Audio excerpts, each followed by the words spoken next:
집중 토론 안영환 문학진 전 국회의원과 함께 정치권 야란 짚어보겠습니다. 안녕하십니까? 안녕하세요. 안녕하십니까. 자, 어제 윤석열 대통령이 이제 10번째 거부권을 행사했습니다. 뭐 예고된 내용이긴 합니다. 그래서 해병대원 특검법에 대해서 거부권을 행사하면서 상권 분립 정신에 맞지 않고 공수처가 수사 중인 사안이다. 또 야당 주도의 특검 임명은 공정성을 담보할 수 없다. 하면서 거부권 행사 배경을 설명을 했습니다. 여기에 대해서 국민의힘은 최소한의 방어권이다 이런 입장이고 민주당은 스스로 범인임을 자백했다 하면서 장외투쟁까지 예고해 놓은 상태입니다. 그래서 향후 전국에도 뭐 상당한 영향을 미칠 것 같은데 어떻게 예상하시는지요? 네, 뭐 방금 앵커께서 말씀하신 것처럼 예정된 수순인 것 같습니다. 예. 윤석열 대통령은 지난 기자회견에서 이미 거부권을 밝힐 가능성이 있다는 그런 예고를 했었죠. 예. 그리고 이제 민주당은 벌써 주말에 장애투쟁 준비를 아마 했을 겁니다. 그러니까 이미 예고된 상황이었고요. 저는 이 특검이라는 것 자체가 필요한 시점에 필요한 수준의 특검은 필요하다고 봅니다. 예. 그러나 지금 어제 이제 용산 대통령실에서 말한 것처럼 상당히 법리적으로 문제가 되는 경우가 많습니다. 사실 이 특검이라는 게 어떤 특정한 사건에 대한 검찰이나 경찰의 수사당국의 수사가 미진하고 그다음에 객관성을 담보할 수 없는 경우에 한해서 극히 예외적으로 행사가 돼야 되는 겁니다. 예. 그런데 우리나라는 지금 특검 만능주의에 빠져 있습니다. 특검이 정쟁의 도구가 되고 있습니다. 그러니까 공격을 하기 위한 정쟁이 되는 거죠. 지금 예. 사실 이 상태에서 특검이 만들어져 가지고 수사를 해서 그 결과를 발표한다 하더라도 많은 국민들은 저 객관적인가? 야당 주도로 여당을 정부 여당을 윤석열 대통령을 공격하기 위한 그런 수사 결과 아닐까 의심할 겁니다. 그래서 예. 특검을 하려면은 여야가 공감할 수 있는 그런 특검에 의해서 합의할 수 있는 내용의 그런 그 특검법이 만들어져서 통과되고 수사가 이루어진다. 그렇다면 뭐 특검 받아들일 수밖에 없는 것이죠. 그러나 예. 현재의 특검은 많은 언론에서 보도한 것처럼 법리적으로 문제가 많기 때문에 예. 이렇게 된 것 같습니다. 예, 절차적 내용적으로 이제 문제가 있다. 뭐 이런 지적인 것 같은데요. 그 앞으로 향후 전국에는 어떤 좀 영향을 미칠 것 같아요? 마주 달리는 열차죠. 이제 뭐 충돌 밖에는 남아 있지 않는 것 같아요. 근데 이 특검 뭐 만능주의 이런 얘기 방금 하셨는데 뭐 부분적으로 맞는 말씀이에요. 모든 걸 무슨 어떤 정쟁화하기 위해서 특검으로 끌고 가는 거 이거는 뭐 썩 좋은 관행이라 할 수는 없지요. 예.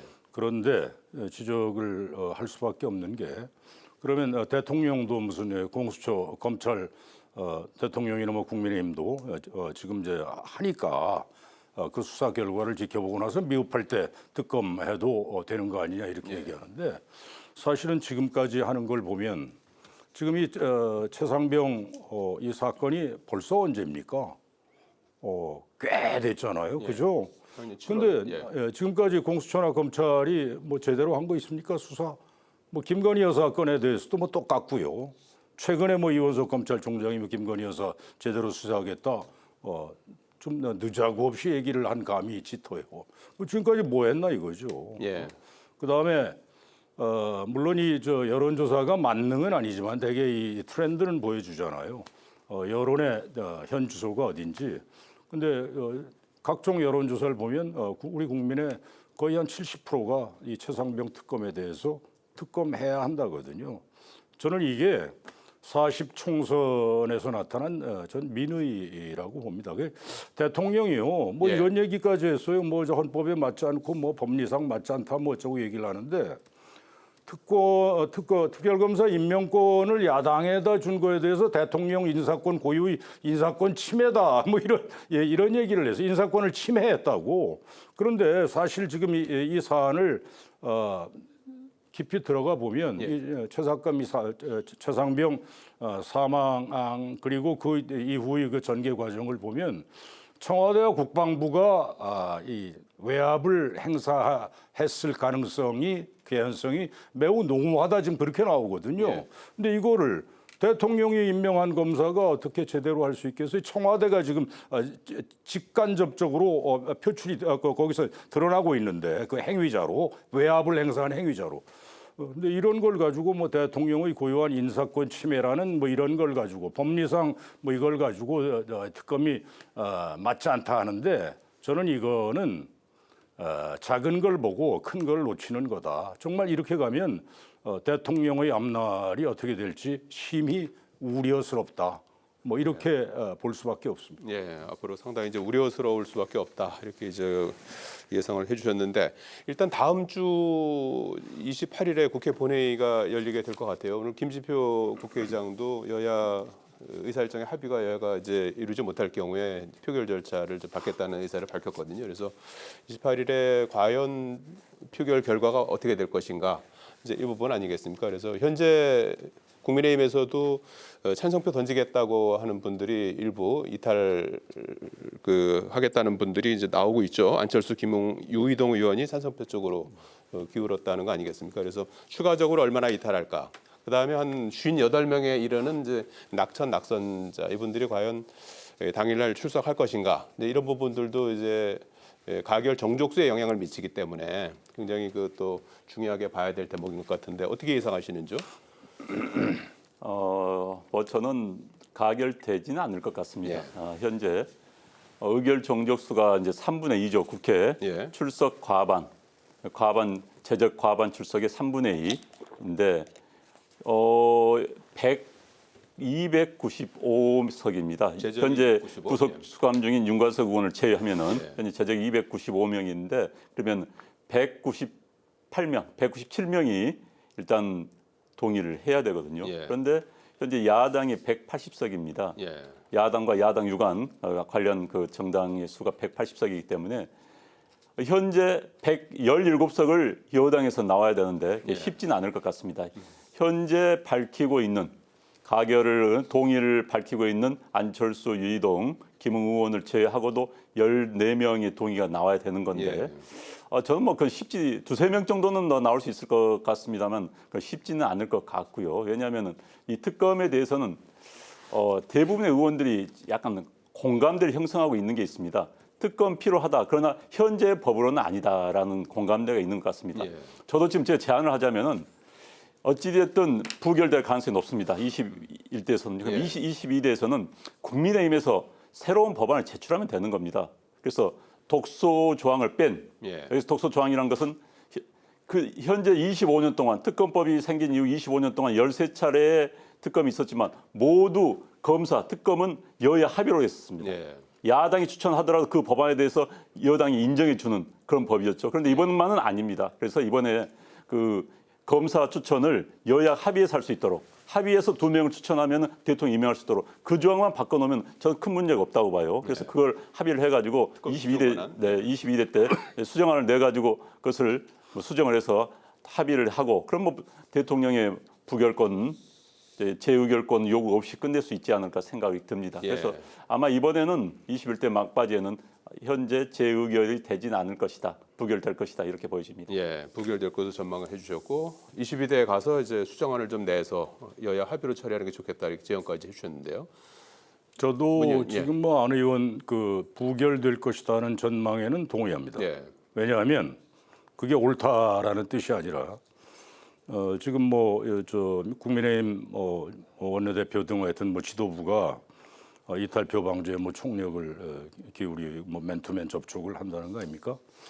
근데 어찌됐든 지금 집권 여당이 국민의힘이기 때문에 이 여러 가지 그 방법이 있지요. 네. 그러니까 설득을 하거나 회유를 하거나 또는 경우에 따라 협박을 하거나 뭐 이게 장막 뒤에서 무슨 얘기가 오가는지 저희는 뭐 알 수가 없지요. 근데 여러 가지 방법을 이 집권당이 가지고 있기 때문에 가진 수단을 다 동원을 해서 대통령 방어를 위해서 이탈표 방지에 총력을 기울일 것이고 예, 그런 점에서 의원 개개인이 이번에 뭐 낙선한 의원들 다 포함해서 각자 또 자기 개인적으로 뭐 원하는 것도 있을 거고 좀 약점이 있는 사람도 있을 거고 하기 때문에 아마 결국은 부결이 될 거로 보기는 보는데 예, 저는 이렇게 얘기하고 싶어요. 뭐 아까도 얘기했다시피 지금 국민의힘 소속 의원들이 제정신이면 찬성해야 된다고 전 봐요. 이게 지금 국민들이 다 깜깜이가 아니거든요. 바보 아니거든요. 다 머리 위에 올라앉아 있거든요. 이 사안의 본질이 뭔지 다 알고 있다고요. 그렇다면 뭐 안철수, 김웅, 유이동 이 세 사람이 지금 공개적으로 자기는 찬성하겠다 뭐 이런 의사를 밝혔다면서요. 이 사람들은 그래도 특히 뭐 안철수 의원 같은 사람은 오락가락 행보를 지난 오랜 동안 보여왔는데 이번에는 뭐 제대로 얘기를 하고 있네요. 의외로. 난 이런 사람들이 몇 도 나오리라고 봅니다. 아마 부결되리라고는 저도 조 안 의원 얘기대로 뭐 거기엔 동의하는데 혹 몰라요. 이게 저 낙천낙선자 중에 그날 또 안 나오는 사람이 있을 수 있거든요. 가전 회의와 출석 체크를 좀 뭐 협박에도 불구하고 뭐 하겠네요. 체크하겠죠. 예. 근데 안 나올 수도 있거든요. 그러면은 이 숫자가 또 달라져요. 예. 이 가결 낮아지죠. 정족수 예. 숫자가 낮아진다고요. 예. 이게 혹 모르는데 저는 정말 다시 얘기하지만 지금 국민의힘 소속 의원들이 정말 제정신이 박혀 있으면 예. 찬성해야 한다. 조금 전에도 언급했지만은 그 문제에 대해서는 어떻게 보시나요? 지금 그 특검 13차례 하는 동안에 여야 합의로 처리가 됐는데 이번엔 그렇지 않았다는 점. 근데 여야 합의가 중요하죠. 이게 저 의회 민주주의가 서로 상호간에 서로 대화를 통해서 예. 또 뭐 협상을 통해서 타협을 통해서 그게 이제 정상적인 의회 민주주의의 이제 작동법인데 지금 우리 정치가 뭐 우리 국민들이 다 알아요. 그냥 마주 달리는 열차라고. 예. 그렇기 때문에 이게 안 되는 거라. 그래서 저는 지금 이 특검 가지고 최상병 특검 가지고도 사실은 이 여야 협상 과정에서 손 놓고 차일피일 그냥 손 놓은 게 더 큰 책임은 사실은 국민의힘 쪽에 있어요. 네. 이 협상에 적극적으로 나서 자기네 의사를 관철하려고 더 적극적으로 임했어야지. 근데 사실 안 했거든요. 그냥 저 시간만 끌고 이러다가 지금 뭐 자꾸 뒷다리를 건다고요. 이건 아니야. 예, 서로 좀 한 발짝씩 물러설 줄도 알고 그리고 자기 주장 또 협상장에서는 세게 하고 이런 게 작동이 돼야 되는데 우리 정치가 지금 그게 전혀 안 됩니다. 진짜 오늘 세 번째 얘기하는데 예. 마주 달리는 열차예요. 예. 우리 정치 상황이 매우 걱정스럽습니다. 예. 그러니까 지금 이제 고민- 근본적으로 특검과 관련해서는요. 우리 속된 말로 한 하늘에 두 태양이 일 수가 없습니다. 우리는 입법 권력과 행정 권력, 선출된 두 개의 권력이 충돌을 합니다. 그런데 입법 권력이 의원 내각제에서는 뭐 압도적이니까 모든 걸 처리를 하죠. 그런데 이제 대통령제에서는 두 권력이 충돌을 하기 때문에 이걸 조정할 수 있는 방법이 없습니다. 그런데 이제 예. 과거에는 행정권이 입법부를 견제할 수 있는 유일한 권력이 국회의장권이었습니다. 국회의장권 지금 없습니다. 그럼 행정부는 대통령 탄핵할 수 있습니다. 쉽게 말해서 입법부는 입법부가, 예. 그러니까 입법부는 행정 권력을 제거할 수 있습니다. 예. 그래서 유일하게 행정부가 입법에 맞설 수 있는 게 거부권이거든요. 그래서 그 권한에 대해서는 너무 대통령의 거부권을 행사했다 해서 문제가 많다 지적은 뭐 전 바람직하지 않다고 보고요. 적절하게 미국 같은 경우는 대통령이 거부권을 행사할 것이라는 의사를 표하면 국회에서 대개 합의를 합니다. 네. 대개. 그런데 이제 그렇지 못한 우리 국회가 좀 안타까운 거죠. 예. 지금 이제 해병대원 특검법이 이제 만약에 다음 주에 이제 결과를 봐야겠습니다만 이제 부결될 경우에 22대에서도 재추진하겠다는 게 야권의 입장 아니겠습니까? 그렇게 되면 이제 또 21, 22대를 이제 관통하는 이제 법안이 될 것 같고 현재 또 하나의 변수가 되는 것이 공수처가 과연 또 얼마나 또 수사를 또 잘 해낼 것인가. 공수처에서 현재 어제 오동훈 신임 공수처장이 임명이 이제 돼서 오늘부터 이제 공식 활동에 나섰지 않습니까? 그래서 공수처의 그 첫 번째 제일 큰 과제는 역시 해병대원 그 사망 사건과 관련한 수사 위압 의혹 이 부분을 밝혀내는 일 아니겠습니까? 그래서 본인도 오늘 출근길에 제일 중요한 업무 중 하나고 성실히 수사하겠다 이렇게 밝히지 않았습니까? 그래서 여기서 얼마나 좀 납득할 만한 성과를 낼 수 있을까 싶습니다. 여러 가지 이제 부족한 여건일 것 같긴 한데. 이제 우리 정치 또는 뭐 정당이 팬덤 정치가 크다 보니까 예. 인식 편향이라는 게 있습니다. 자기가 평소에 생각한 것대로 생각을 하는 예. 이걸 이제 인식 편향이라고 그러는데 공수처의 수사 결과에 대해서 저는 굉장히 우려스러운 게 그렇게 많은 양당 지지자들이 그렇게 생각할 가능성이 높다는 것이 먼저 우려스럽고요. 어떤 결과가 나오더라도 어떤 결과가 나오든지 간에 이제 이렇겠죠.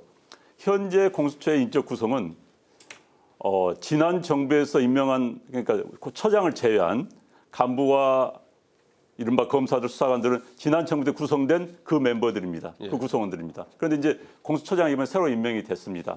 그래서 이제 구성은 좀 섞인 셈이 됐죠. 예. 그런데 이제 이 공수처라는 게 그렇게 많은 논란에도 불구하고 문재인 정부 하에서 민주당이 통과를 시켜서 만들어진 거 아닙니까? 예. 그런데 이제 그 결과를 믿지 못하겠다, 나올 수 있다는 생각이 듭니다. 처장이 대통령이 임명한 사람이기 때문에, 이 정권에서 임명한 사람이기 때문에 이러면 또 이제 다시 시작되는 겁니다. 다시. 그래서 그럼 다시 특검을 갈 수밖에 없는 것이죠. 그러나 이제 특검도 공수처의 결과를 기다려 보고 하는 게 어찌됐든 절차상의 문제이기 때문에 그게 법리에 맞기 때문에 그렇다고 그런 생각이 들고요. 그러나 공수처에서 수사 나가 합리적인 선에서 나온다고 한다면 그럼 믿어주는 게 맞지 않나 싶습니다. 그리고 공수처도 뭐 정치적인 사안을 고려하지 말고 대통령 눈치 볼 필요도 없고 야당 눈치 볼 필요도 없고 공정하게 객관적으로 수사해 주기를 당부를 드립니다. 예. 공수처 공수처 이 기대를 하시는지. 고위공직자 이제 수사하자고 문재인 정권 때 만든 게 지금 공수처죠. 그런데 지금까지 공수처가 뭘 했는지 사실 잘 모르겠어요. 이 수사력에도 문제가 있고 말하자면 이 수사 인력이 굉장히 부족하다는 거 아닙니까? 그 수사력 뭘 제대로 자기 그 수사 실력을 보인 바가 우리 기억에 남는 게 거의 없어요. 제 기억에는 조희연 서울시 교육감 무슨 뭐죠 그 부정 청탁해서 누굴 취업을 시켰는데 그거 하나 제 기억에는 한 거 그거 그 정도밖에 없어요. 물론 나는 그게 무슨 사안이 그렇게 중요한 건지 모르겠는데 사실 이 공수처 설치 목적이 고위공직자들이 누구의 견제도 받지 않고 뒤에서 그런 비리를 저지른 거를 좀 제대로 잡아내라 하는 걸 텐데 지금까지 보여준 게 수사력이 너무 뚜렷한 한계를 보여주었고 지금 신임 공수처장 오동훈이라는 사람에 대해서는 제가 잘 모르니까 얘기 못 하겠는데 중요한 건요, 공수처 수사 좋습니다. 하여튼 지금 우선 특검이 우선은 지금 좌초되는 거 아닙니까? 이제 22대 들어가 봐야 알겠는데 저는 이게 이번에 되든 아니면 22대 때 되든 반드시 이 사안에 대해서는 이 생때 같은 우리 아들이 갑자기 이게 사고로 죽은 거 아닙니까? 근데 그 사고에 대해서 그 경위와 그다음에 그 사고 이후의 여러 과정에서의 무슨 일이 있었는지 뭘 덮으려고 뭘 은폐하려고 했는지 이게 쟁점인데 이걸 지금 그 오랜 시간이 지나도록 지금 제대로 정부 발표도 없고 제대로 된 발표가 없어요. 그다음에 서로 핑퐁하고 정말 이거는 있을 수 없는 일이고요. 그래서 이 공수처 일단 그래 공수처가 하면 하는 거 지켜보겠는데 아마도 저는 지금까지 해온 공수처의 실력으로 봐서는 너무 공수처를 폄하하는 건지 모르겠는데 크게 기대하기가 좀 쉽지 않다. 이렇게 말씀드립니다. 여야 합의로 인사청문보 채택하면서 그 합의해준 이유가 누구든지 대통령을 포함해서 누구든지 성역 없이 원칙대로 수사하겠다는 소신을 존중해서 수용하기로 했다. 이렇게 이제 말은 항상 그렇게 하죠. 말은 그렇게 하는데 그렇죠. 실천을 이제 봐야죠. 끝으로 민주당 얘기를 좀 해봐야 될 것 같은데 국회의장 경선 후폭풍이 계속 이어지고 있습니다. 10,000명 넘는 분들이 탈당 신청을 했고 그러니까 지금 민주당 지도부는 이제 부랴부랴 당원들의 권한을 좀 확대하는 쪽으로 여러 가지 이제 아이디어들을 이제 내놓고 있는 상황인데 경선 후폭풍 그리고 민주당 상황 어떻게 지금 보고 계시는지요? 대의민주주의 위기입니다. 어제 김진표 국회의장께서 초선 당선인들을 대성한 이야기에서도 나왔지만은 당원들에 대해서 휘둘린다면 대의민주주의가 아니죠. 지금 그다음에 그것도 극성 당원들 이른바 팬덤 정치가 가속화되는 이건 정말 국회의원은요 자기의 업무를 양심에 따라 행하도록 돼 있습니다. 국회의원은 두 가지의 역할을 할 수가 있는데 기본적으로 이제 국회 대의제 민주주의에서 대의원이라는 것은 대리와 수탁이 있습니다. 대리는 말 그대로 잘 뽑아준 사람의 뜻을 그대로 반영하는 겁니다. 수탁은 그 뽑아준 사람들의 뜻을 받들되 자기의 양심에 따라서 효율적인 판단을 해서 표결에 참여하고 업무를 행하는 것이죠. 그러나 대한민국 국회는 양심에 따라라는 그 표현 그대로 수탁입니다. 그러니까 자기 양심에 따라서 하면 되는 겁니다. 그런데 이제 대의원들은 평당원들이 그것도 강성 팬덤 정치에 빠진 평당원들이 강요를 하는 겁니다. 그건 바람직하지 않고 대의정치 위기입니다. 일각에서는 대의민주주의와 직접민주주의가 충돌하는 게 아니냐 이런 평가도 나오는데요. 어떻게 이걸 수용해야 될까요? 개딸이라고 그러잖아요. 개혁의 딸이라는 줄임말인 모양인데 민주당 지금 소속이지만 사실은 이 점에 대해서 매우 참 우려스럽게 봅니다. 개탄스럽게 봅니다. 제가 그 얼마 전에 총선 전후로 민주당 공천 문제가 심각하게 불거졌을 때 저도 그 직접 당사자의 한 사람이었는데 예. 아주 열성적 여성 당원 한 사람인데 50대였는데 제가 직접 물어봤어요. 과연 그래 개딸이라고 하는 사람들이 각 지역위원회당 한 몇 명씩 되는가? 예. 그날 제가 좀 아주 차근차근 취재를 해봤어요. 그랬더니 하남시 경우에 경기도 하남시 제가 전에 국회의원 했던데 한 100여 명으로 잘 알더라고요. 예. 추산하더라고요. 개딸이라고 할 수 있는 사람들이.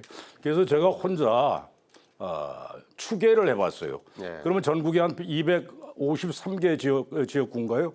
그러면 많은 데도 있고 적은 데도 있겠지만 대략 한 100명씩 잡으면 한 2만 5천 명 되겠구나. 개딸이 정확한 수치는 아니지만 그런데요. 지금 민주당이 당원 숫자를 대외적으로 한 200만 명 이렇게 얘기하죠.